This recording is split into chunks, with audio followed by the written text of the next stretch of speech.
Nshuti namwe bakunzi ba Radio Television Burundi Bwiza RTBB ndabaramukije mu izina ry'umwami wacu Yesu Kristo aho muherereye ku mpande zine z'isi. Ndabahaye ikaze mu kiganiro c'ijambo ry'Imana. Thème y'uyu munsi iravuga sur la comparaison. Luc 9:46. Or, une pensée leur vint à l'esprit. Savoir d'entre eux lequel était le plus grand.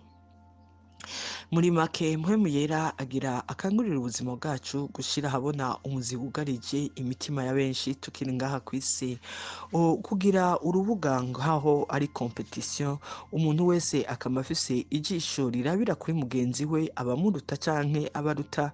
Ico gihe urahungabana mu mutima wawe bigatuma urara utanezerewe, udashobora no gushima ico Imana yamaze gukora mu buzima bwawe. Umugwanizi rero ariteguye kujuragiza ubwoko bw'Imana. Mpwemu yera nawe ariteguye kutwigisha kugira ngo tumaze kwihana tugahindukira dushobore kuja mu mugabane wo kuroranirwa.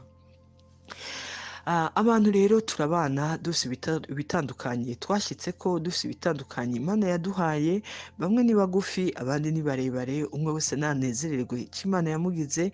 Abirabura banezererwe kubona uko basa, abandi nabo bashime ivyo bafise. Ivyo rero mu budasa bwacu turashobora kuzuzanya, na cane cane ko umunezero uva ku Mana. Umunezero w'ingabire rero ntituzokwigere tuwutakaza ngo ni kubera turiko turagira isuzuma. Hanze ibituma abantu badasa ni vyinshi. Duhereye ku butunzi, abantu ntibafise isoko ringana, eka n'ukuri n'ivyo baha agaciro ntibiba bisa.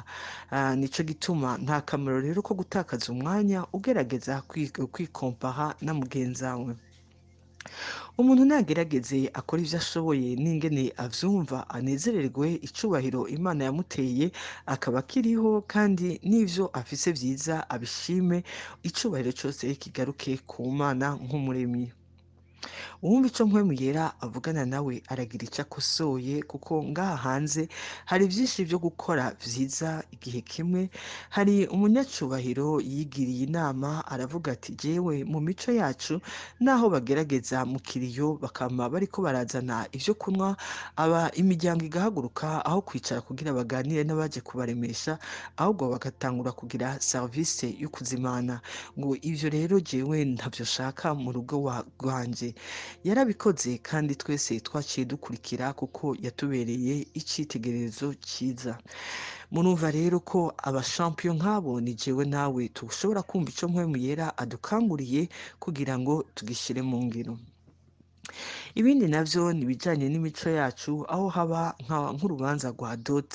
Twese turazi ko intumbero y'urwo rubanza ni umukwe azana agashimwe akazana ku muryango w'uyo mugeni, kugira ngo iyi miryango ibiri ishobore kuganira ihuza, kandi naho bisaba urubanza rw'icubahiro kwa decor n'ibindi, ivyo birakwiye kuba mu buryo abantu bashoboye.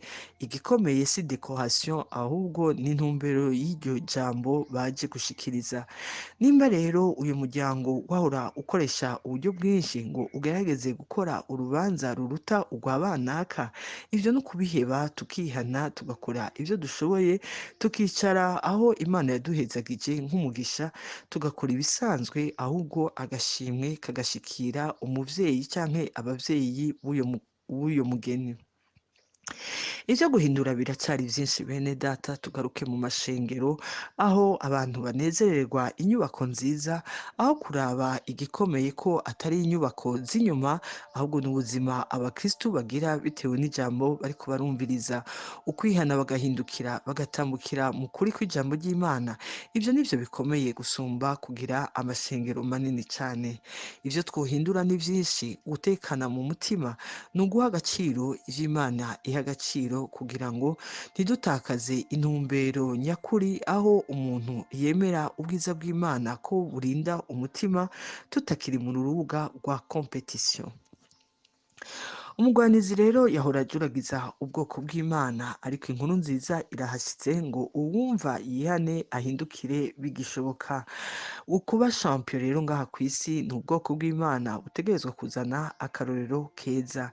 Uwumva icyo yatahuye aragira icyo ahinduye kugira ngo n'abandi bazoshishikare bakora ibyiza kuko bazorabira kuri wewe. Mpwemu yera ndagushimiye ku muntu wese yumvise iri jambo, na cyane cyane mwami agatekana akagaruka ku mahoro yo mu mutima nk'ingabire, maze igikoreka cyose icubahiro kikugaruke ko nondo Jesu, amen.